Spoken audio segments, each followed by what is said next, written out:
Hello and welcome back to the channel. My name is Beaver and today we attempted something crazy. Now, not me, but Pa's Beaver attempted something rather ambitious. Now, Stiltec graciously sent us a gin kit that contained 4 different types of gin, pre-measured out, pre-packed for you to be able to do a 20-liter wash or roughly about 2 liters of gin. Whether you want to do a maceration or you want to do an infusion run, it's up to you. Now, Pa's Beaver was super ambitious, and now just before we head over to him, I just want to thank Stiltec for sending us these gin kits. So before I continue babbling on about the gin kits, let's just head over to Pa's Beaver real quick and just find out what that crazy little bugger got up to.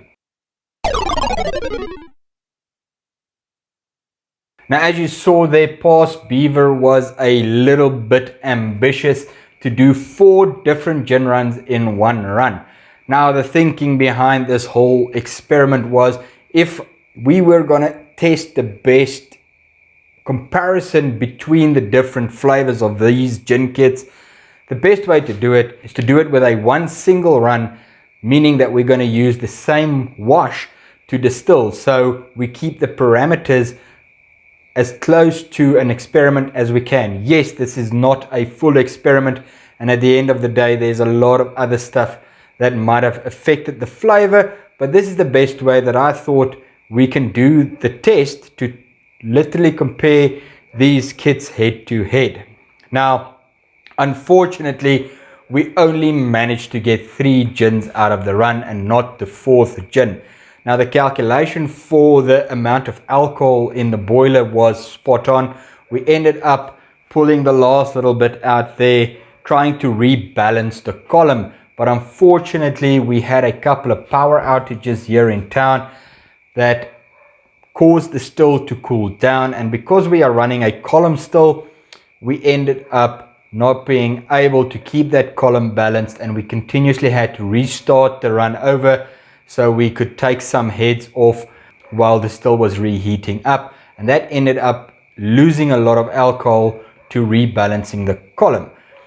Now, this sounds a lot easier than it was, and the only reason we could attempt this is, number one, our gin basket is situated after our deflagmator. So we were able to take the deflagmator and turn up the amount of water running through the pre-condenser and knock down all the vapor. So all the vapor went back down the column, and we were able to cool down the ginning head to swap out the botanicals. We pulled off 1.5 liters at 90% of each of these gins. We also did a little bit of a transition cut between the changing of the botanicals, just to allow my condenser on the end just to get flushed, so there's no transition or smearing between botanicals. Yes, there maybe have been a little bit. We took 250 ml cuts between each of the different products. So we ran our first little bit of the still, and we took a rather generous cut of heads. We then started running and collecting 1.5 liters of the first gin, which was the Floral Gin. We took it off at 90%.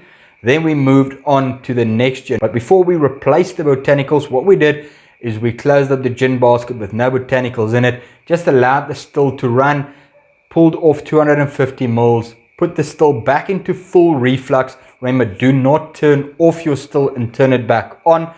If you do that, your column is going to become unbalanced and you're going to start pulling in some funky flavors. Now, that happened with the last gin. As you can see here, the last cut I didn't use because this was way too tailsy. Now, we were still running at about 90% ABV when we started doing the 3rd gin, and we kept it at 90%, but unfortunately the power went out again and we had to restart the distillation, and we ended up having to rebalance the column, and that's when we started pulling in some tails. So we got the ABV back up again, but not in time to save the botanicals. So just to repeat, these botanicals are pre-made up kits that you can get from Stiltec. I'll put a link down in the description if you want to get your hands on these kits. They're ideal for 20-liter washes as well as a 2-liter at 40% ABV maceration type of gin. So it's all up to you if you want to do it a maceration style gin or you want to do a infusion style gin. Now enough talking, let's get into the nitty gritty. Are these kits any good, and do they actually deliver on the different flavor profiles, or do they all just taste the same? So we're going to start off with the gin we took off the still first, and that is the citrus gin.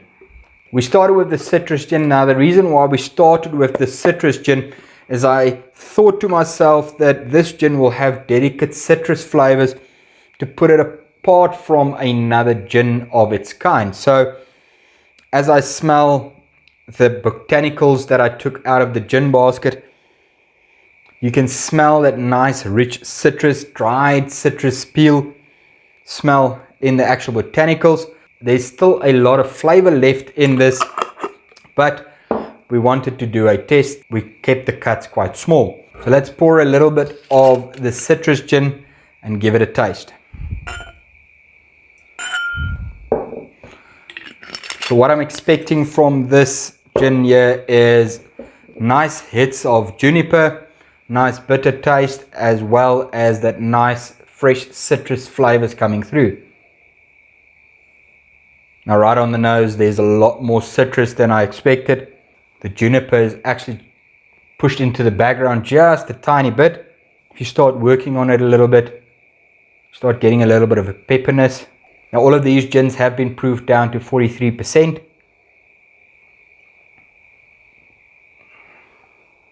Yeah, exactly like expected. Started with that nice sweet citrus flavor, jumps into the juniper, and then ends on this nice sweet malty note. Now I would assume that comes from the wash that we use. Now this was whiskey faints as well as a all grain whiskey wash that went into the still.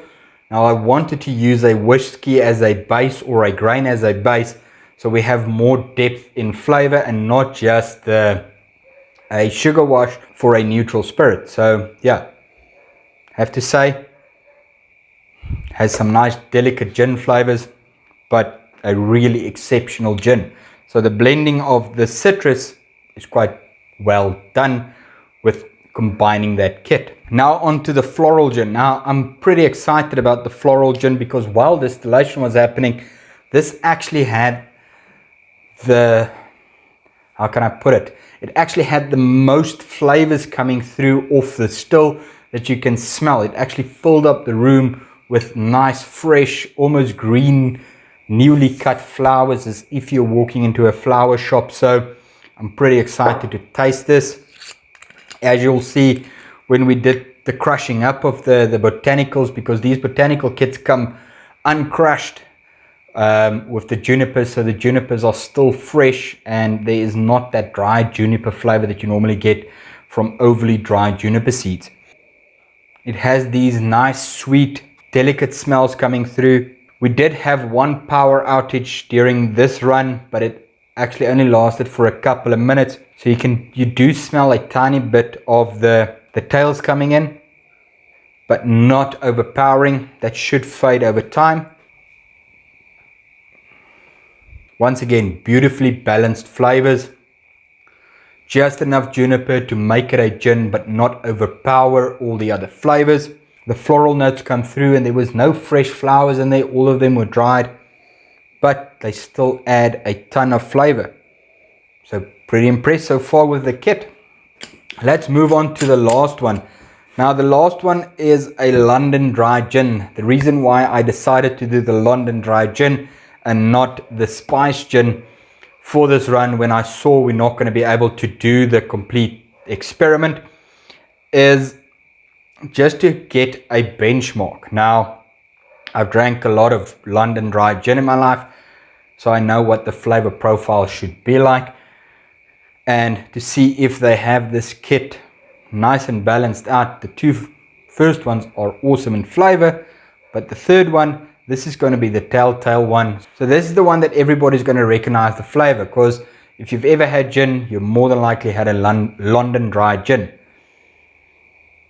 So the botanicals in here are a lot more peppery. You can smell the coriander a lot heavier on this, because the coriander has like a peppery citrus note to it.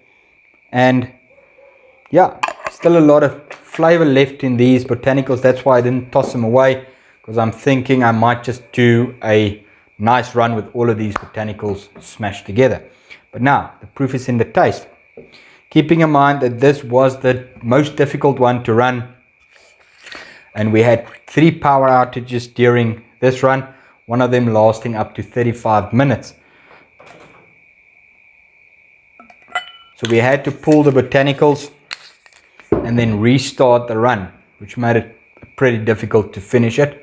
So while restarting the run, we had to rebalance the column.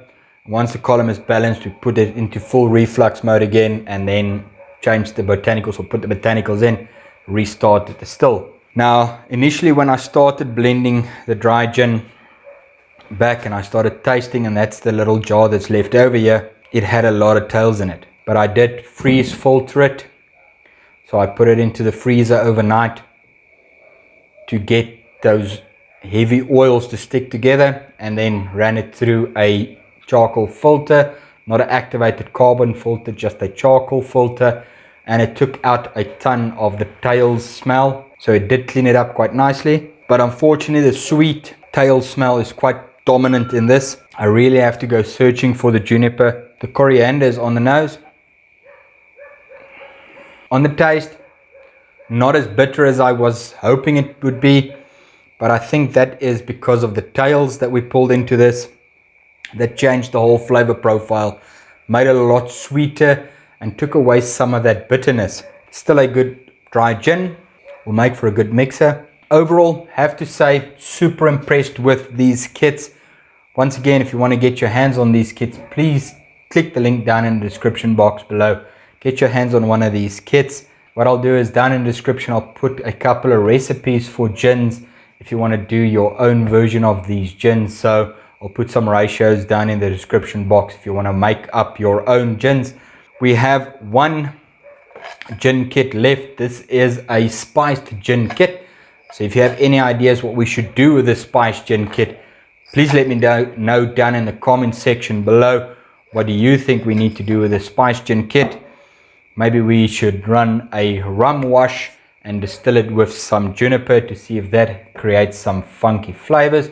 So more of a botanical rum. So let me know down in the description box below if you would be interested in something like that. Now if you stuck around this far, thank you very much for watching, and have a lekker day.